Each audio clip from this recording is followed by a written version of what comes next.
linked to Democratic organizations, and that's going to be part of their, imagine their talking points as early in the campaign season. So, do you have any Republican support or point to any reason why they're wrong?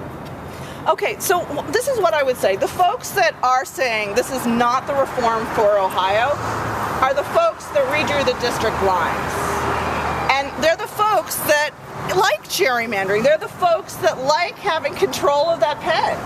Now, in a winner-take-all system, I would hope that the winners would reach out and say, hey, I want a fair system.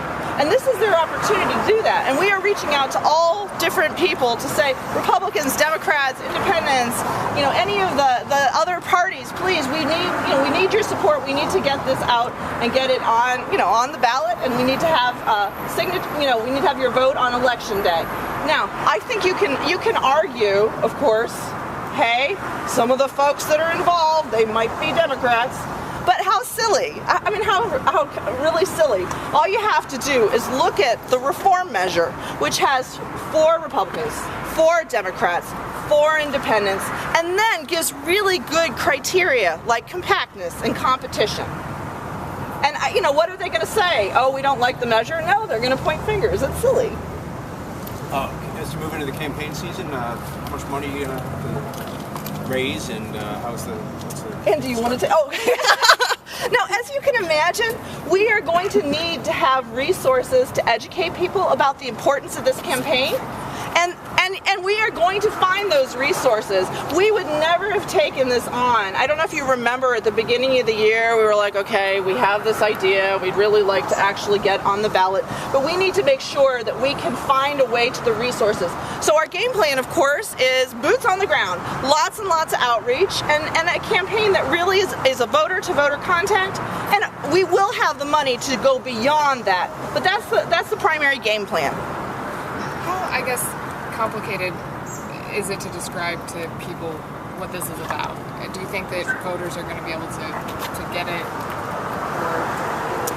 Or what's your kind of, in a nutshell, can you explain how it works? So, all right, you know what's really easy? Letting our elected officials go into back rooms and draw the lines for us. I mean, that's, right? That's really easy. It's really easy to let them every 10 years go into back rooms and draw those district lines.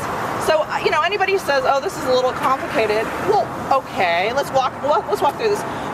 What we don't want is our district lines manipulated. What we don't want is a district that works its way from Toledo to Cleveland. What we do want is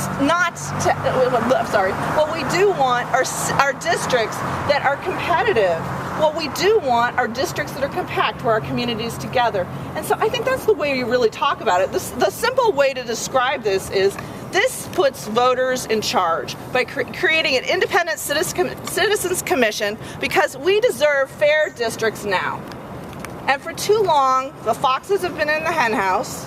For too long, people have been redrawing those district lines, and it's just wrong. They've been manipulating our votes.